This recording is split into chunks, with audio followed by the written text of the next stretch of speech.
Hey friends, so today we are going to be adding the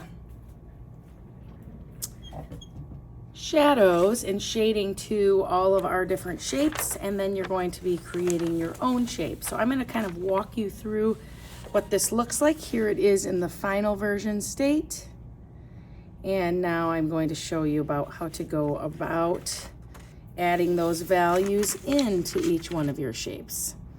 So you're going to need a pencil, and I have pencils here with erasers for you today that should be sharpened, and there's some extras. Make sure that you put them back in the basket when you're done so that the next class can use them as well.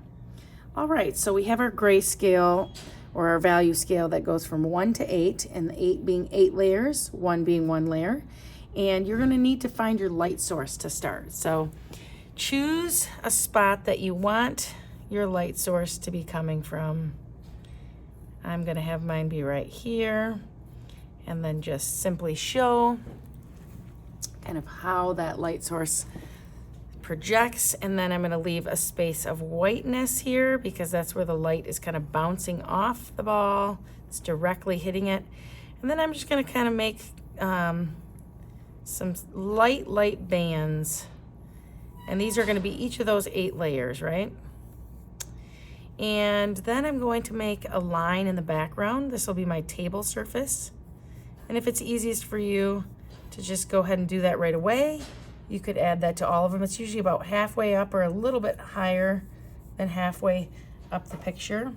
And this allows you to know that this is the surface of which the object, the shape, is sitting on. So I'm just adding a table line that the shape is sitting on. So for the sphere, then I start to add maybe 1 layer right in here. It's just really light.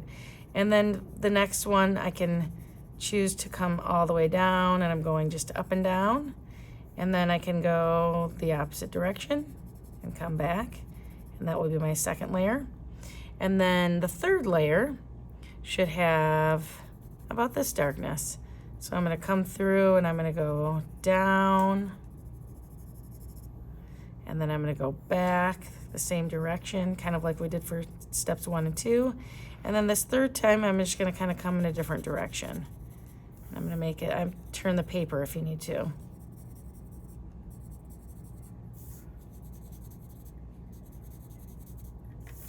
And then the fourth one, I'm gonna do the same as I did for the first 3. So go all the way down. And remember, these are just gentle, light layers. And then for 3, we kind of went in a different direction.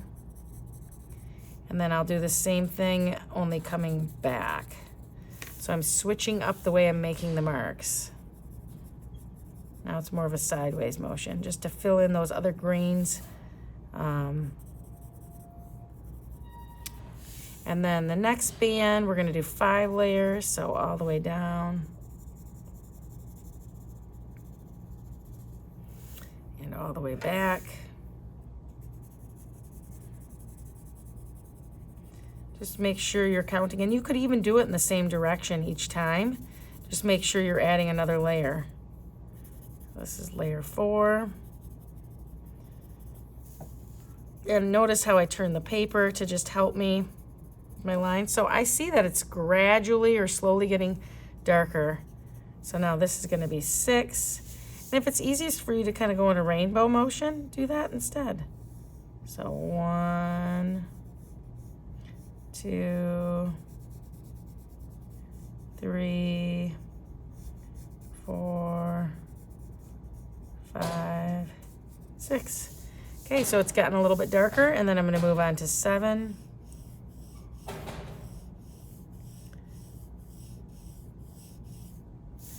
And then I'm going to move on to 8. 1, 2, 5,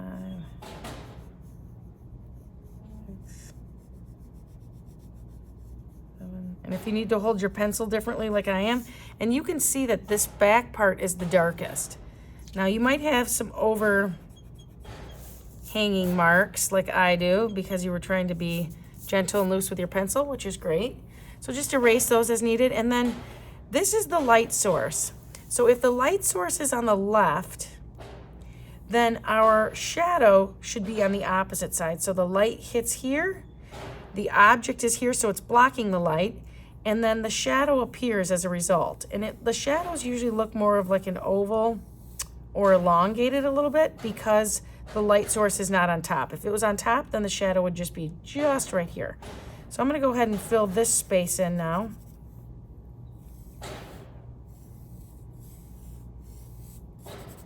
And if you find that as you're filling it out, it doesn't seem to be quite right, just change it as you need to. So mine's just kind of like an oval shape.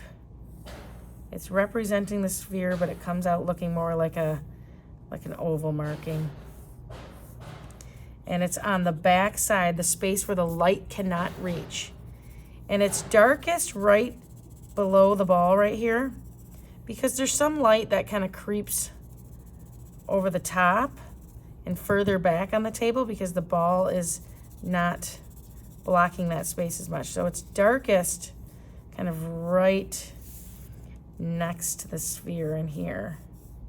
But the whole space is a shadow. So when you do some looking this week or thinking about shadows, maybe you'll begin to notice where shadows are the darkest and where they're not as dark, right? And like I said, if you're doing one layer at a time, it should be pretty easy to erase, right?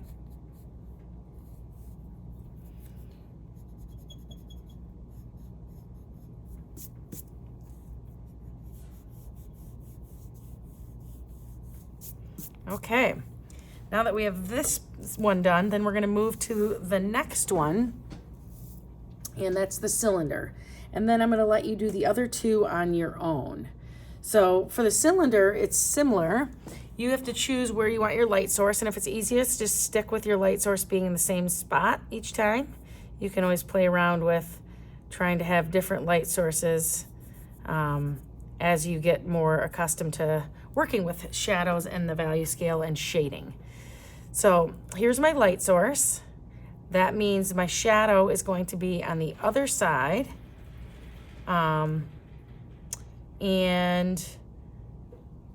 with my shadow being on the other side, it is going to need to go kind of back and into the distance or the background. So if my light is coming from over on the left side, let's just say that this time my shadow is going to go back. The light's coming from over on this side. And so I've kind of got my shadow drawn. So that means this side's going to be bright. This is going to be light over here. This is my shadow, so this is going to be a dark spot. And as we get to the halfway mark, that's where my shadow starts to appear. So one line, and then two lines, and then 1, 2, 3, 1, 2, 3, 4, 1, 2, 3, 4, 5, 1, 2, 3, 4, 5, 6, 1, 2, 3, 4, 5, 6, 7, and then the darkest one down here. 1, 2, 3, 4, and if you miss some spots, you can always fill them in. But this last part should be the darkest. And if you notice that you're missing some spots like I am, just let it fade in. And then if you feel like, oh, I need to just do one lighter layer right here to start it out. So that gradually changes. And then right here, it kind of goes the opposite way. So it starts out, this would be darkest over here. So 8 layers. 1, 2, 3, 4, 5, 6, 7. 1, 2, 3, 4, 5, 6, 7, 6. 1, 2, 3, 4, 5. 1, 2, 3, 4. 1, 2, 3. 1, 2, and then 1. So this should be lightest over here in the middle, and then it goes to the darkest point. And then I would fill in the rest of my shadow space for, and you could, I suppose, have the shadow coming in this direction too, if that feels easier to you with how the light is striking.